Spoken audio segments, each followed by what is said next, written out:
Josh had this great walking scene where she's walking down the street, and it was like the Tom Cruise running shot, and a lot of it was just like chair, like seat to arm to cane, like that whole choreography was just a huge part of the shoot. The powers that be would like us to have had like a 50-year-old Thelma, and we were working with a 93-year-old Thelma.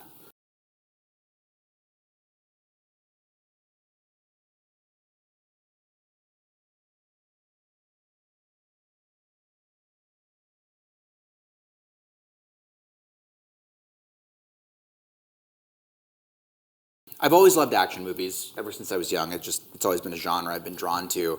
And with this, the incident itself almost it felt very dramatic in the way that kind of chaos and anxiety spread throughout my entire family when they thought this was real. And luckily in real life, we were able to sort of step in, and my grandma didn't actually end up sending the money, which was a big relief and kind of a close call moment. But I think the kind of energy and excitement and surprise at that incident basically got me imagining, well, what might have happened if she had sent it, if she had gone out to get it back, and sort of taken matters into her own hands. So already there was sort of a little bit of action DNA in it for me.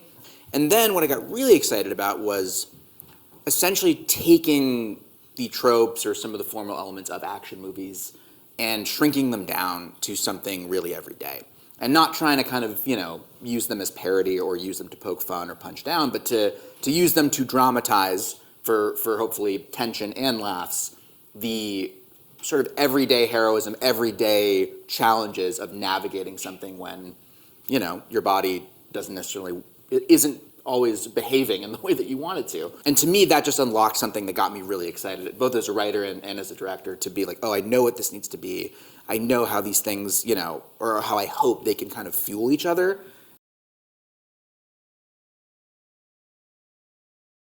I think what's also good to know about Sundance is that it is also work.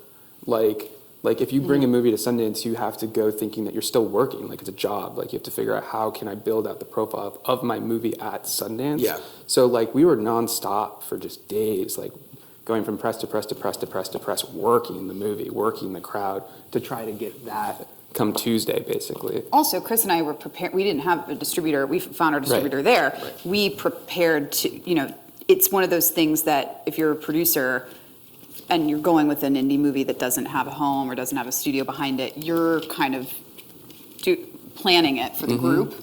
So there was also this kind of wedding planner element that was really insane. And then June was there, so we were worrying about June in the snow, and is she going to be comfortable, and is she going to be cool? And it was all very surreal, very exciting, but also really did feel like work for those first few days. And Josh was doing nonstop panels and press, and it's a lot of stamina. And then exactly, once you get over that first hump, then you can almost kind of take it in more and enjoy it. But and then I got COVID. And then That's true. COVID. That's also true. So it was like we were working, and then it was like getting June on the plane. And then you got sick. And then I got sick, and then I was like, oh my God, I've been thinking about giving June COVID for like 3 years. And then I was just like, this close to her all day. She didn't get it. She was fine. She was fine. And you were fine. She dodged it. Yeah, the unsinkable June Squibb. Yeah.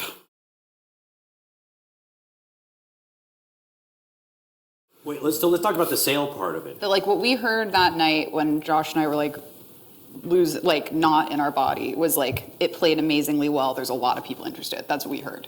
And then we were kind of like, okay.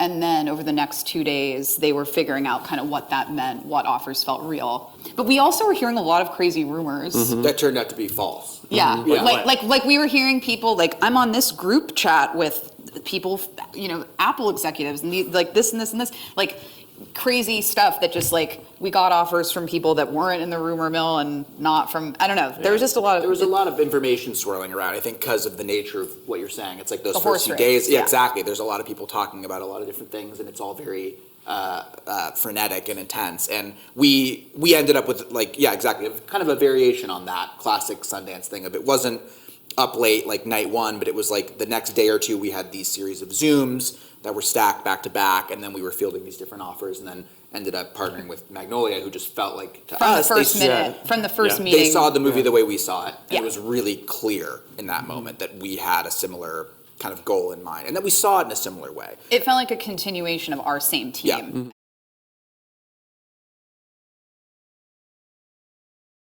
June was the first piece of cast in. It created an urgency. it An created urgency an that we It could did, use. and it was Yeah. real. It Yeah. was. We were, now knowing June, it's like she's going to be, working for the next 50 years. But it was like she, she was in her 90s. She was about 92 when we actually shot. But there was a genuine sense of urgency, especially as you said, just even in terms of health and being capable of doing the shoot, which was not a small commitment for her.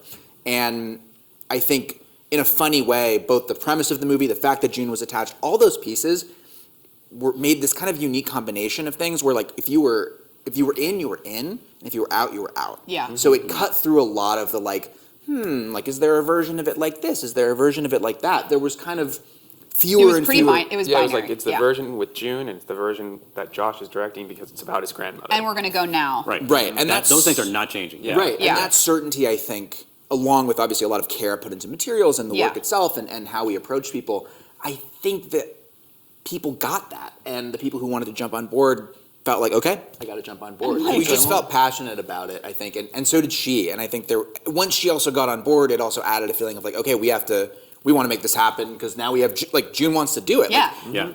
Before she also changes her mind, let's make this Or gets real or busy gets or busy. anything, Exactly. yeah. Let's seize this opportunity.